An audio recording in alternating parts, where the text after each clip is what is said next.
तो जीवाणु के आकार की बात कर रहे थे, तो गोलाकार दैट इज अ कोकाई, दंडाकार bacilli, vibrio shape comma shape that is called vibrio, spiral that is a spirula, spiral is spirula, vibrio comma shape, bacillus दंडाकार, कोकाई इज गोलाकार। ओके। तो रसायन संश्लेषी जीवाणु अकार्बनिक पदार्थों को,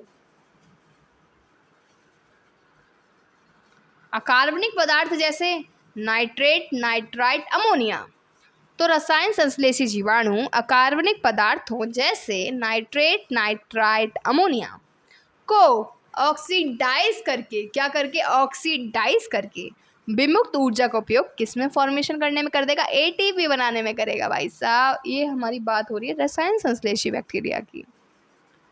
तो पोषण चक्र में महत्वपूर्ण भूमिका होती है बैक्टीरिया के, किस किस का पोषण चक्र करेंगे, nitrogen, phosphorus, iron, sulphur, nitrogen, phosphorus, iron, sulphur, nitrogen, phosphorus, iron, sulphur. Okay बाब ओके शिवानी।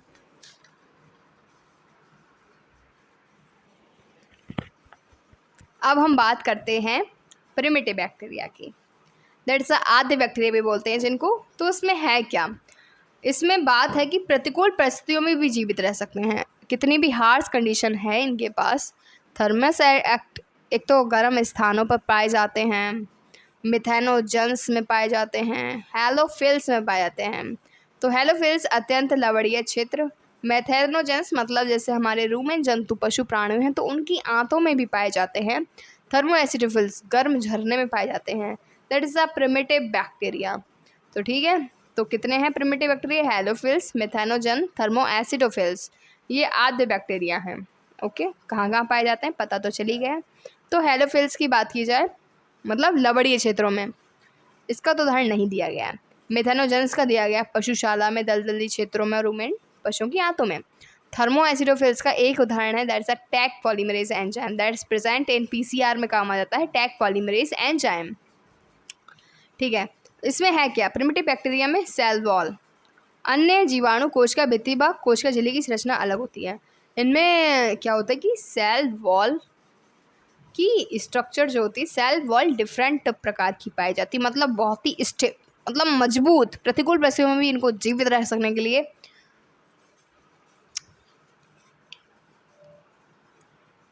प्रतिकूल अवस्था में जीवित रखने के लिए उत्तरदायी है सेल वॉल की वजह से। बस इतना ही है, प्रिमिटिव बैक्टीरिया के बारे में इतना ही लिखा गया एनसीईआरटी में। बात करेंगे यू बैक्टीरिया की। तो यू बैक्टीरिया के रूप में एग्जाम्पल हमें एनसीईआरटी ने दिया है साइनो बैक्टीरिया का। तो यू बैक्टीरिया इन्होंने बताया कि यू बैक्टीरिया अगर कोई है बैक्टीरिया तो तुम कैसे पहचानोगे कि वो यू बैक्टीरिया है। तो इसकी पहचान को उन्होंने दो बात बताई है एनसीईआरटी ने। तो पहला है एक कठोर सेल वॉल, एक जो सेल वॉल, एक तो सेल वॉल पाई जाएगी जो कि बहुत ही ज़्यादा कठोर होगी, एक कठोर सेल वॉल और एक फ्लैजिला, एक कठोर सेल वॉल और flagella, that's a you bacteria की पहचान। ठीक है। तो इन्होंने साइनो बैक्टीरिया का उदाहरण दिया है। साइनो बैक्टीरिया क्या है, साइनो बैक्टीरिया को हम ब्लू ग्रीन एल्गी बोलते हैं क्योंकि ना इसमें जो क्लोरोफिल ए पाया जाता है, बड़े पौधों के समान इनमें क्या पाया जाता है, क्लोरोफिल ए पाया जाता है, इसलिए हम साइनो बैक्टीरिया को ब्लू ग्रीन एल्गी भी बोलते हैं। लेकिन है ये bacteria he, cyanobacteria is a you bacteria. Cyanobacteria की बात लिखी गई है कि इसमें कठोर कोशिका भित्ति प्रेजेंट होती है, सेल वॉल प्रेजेंट होती है, कठोर कोशिका भित्ति प्रेजेंट होती है। ये साइनोबैक्टीरिया यूनिसेलुलर, कॉलोनियल और तंतु में भी हो सकते हैं। ऐसा यूनिसेलुलर या तो कॉलोनियल होंगे, बहुत बड़ी कॉलोनी पाई जाएगी उनके, यूनिसेलुलर भी हो सकते हैं और फिलामेंटस भी होते हैं। तो तीन स्ट्रक्चर हमें साइनोबैक्टीरिया की एनसीईआरटी ने दी हैं। और ये जो कहा गया है कि इसमें जेल से क्या होता है, ये आवृत होती हैं जेल से, इस मतलब पूरी बॉडी इनकी जेल से कवर अप होती है, तो फिर ये प्रदूषित स्थानों पर बहुत ही ज़्यादा फलते फूलते हैं।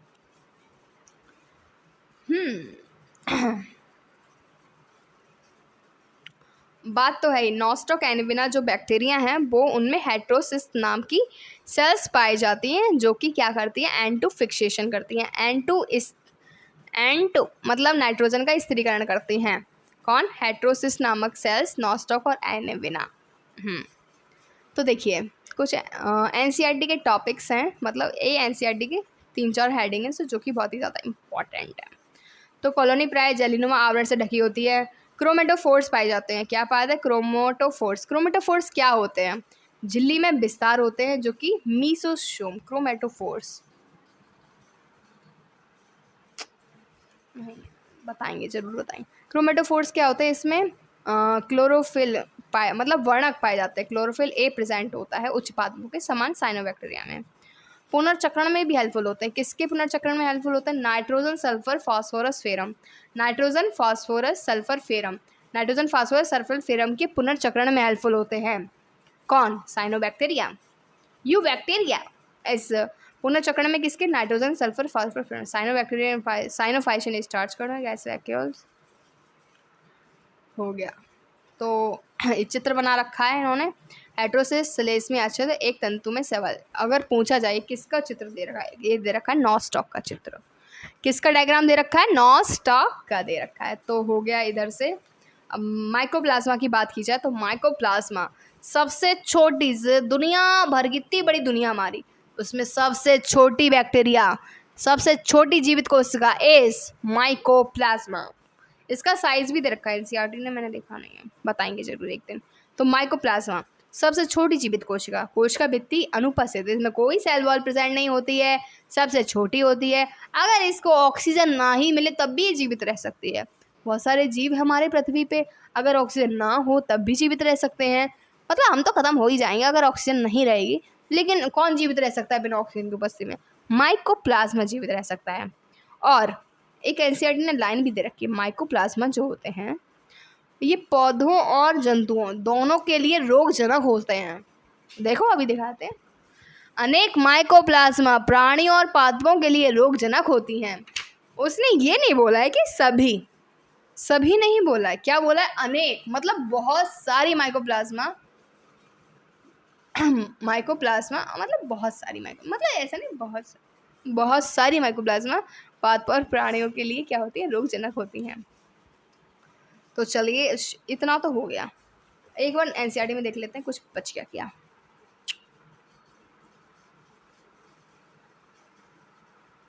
हो गया पर हाँ, परपोषी बैक्टीरिया प्रकृति में बहुलता से पाए जाते हैं। इनमें अधिकतर महत्वपूर्ण अपघटक होते हैं। जो परपोषी बैक्टीरिया हैं, मतलब प्रकृति में, क्वेश्चन आ सकता है कि कौन से बैक्टीरिया प्रकृति में बहुलता से पाए जाते हैं।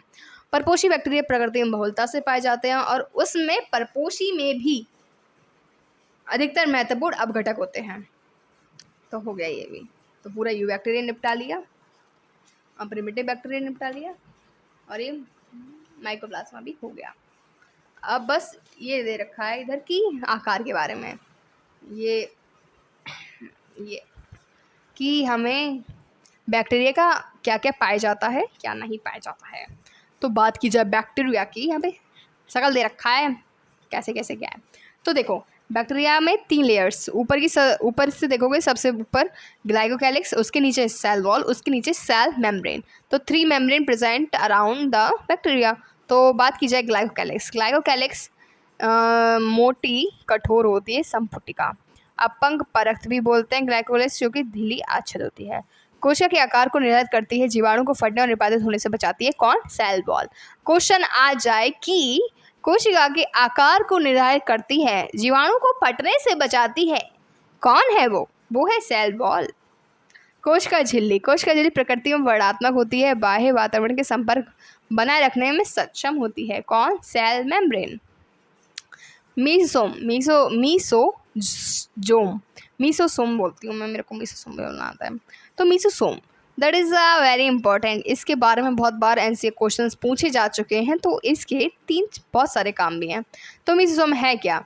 मीसोसोम बात की जाए बनी कैसे, तो ये बनी हमारे जीव द्रव्य झिल्ली के कोशिका में फैलाव से बनती है। जीव द्रव्य झिल्ली की कोशिका में फैलाव से बनती है। ये फैलाव पुट्टिका, नलिका, पटलिका के रूप में होता है। कोशिका भित्ति काम बता देते, कोशिका भित्ति निर्माण कर देगी, DNA रेप्लिकेशन में हेल्पफुल करेगी, श्वसन में हेल्पफुल करेगी। श्वसन स्रावी क्रियाएं जीव द्रव्य झिल्ली के पृष्ठ क्षेत्र एंजाइम की मात्रा बढ़ाने में सहायक होती हैं। एंजाइम कमी हो गई, मीसोसोम को बुलाओ। कुछ बाहर निकालना है, मीसोसोम को बुलाओ। DNA रेप्लिकेशन कराना है, मीसोसोम को बुलाओ। सेल वॉल फॉर्मेशन कराना है, मीसोसोम को बुलाओ। श्वसन कराना है, मीसोसोम को बुलाओ। कुछ बाहर निकालना है, स्रावी क्रियाएं मीसोम को बुलाओ। जीव द्रव्य झिल्ली के पृष्ठ क्षेत्र, मतलब हाँ मतलब अंदर वाला भाग बढ़ाना, तो मीसोम को बुलाओ। एंजाइम की मात्रा बढ़ानी है तो मीसोम को बुलाओ। अंतर्विष्ट पिंड जो होते हैं झिल्लीबद्ध नहीं होते, कोशिका द्रव्य में स्वतंत्र रूप से टहलते रहते हैं। अंतर्विष्ट पिंड में क्या नहीं पाया जाता है, झिल्लीबद्ध नहीं होते। ग्लाइकोजन कणिकाएं, फॉस्फेट कणिकाएं, gas vacuoles, blue green algae बैग हरे प्रकार से बैक्टीरिया, दैट्स अंतर्विष्ट पिंड। केंद्र का जीनोमिक व गुणसूत्री डीएनए, बात की जाए इनके जीनोमिक व गुणसूत्री डीएनए दोहरी लड़ी वृत्ताकार स्टोन रहित अनुपस्थित।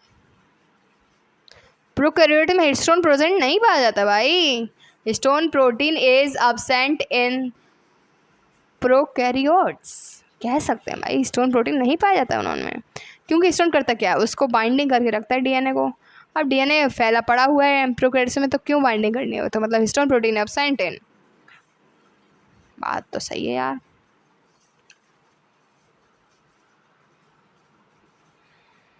Plasmid that's extra chromosomal material, अतिरिक्त गुणसूत्रीय दोहरी लड़ी वृत्ताकार DNA, that is a double stranded circular DNA. Double stranded circular DNA, double stranded circular DNA, बाहरी डीएनए के साथ रूपांतरण प्रबोधन।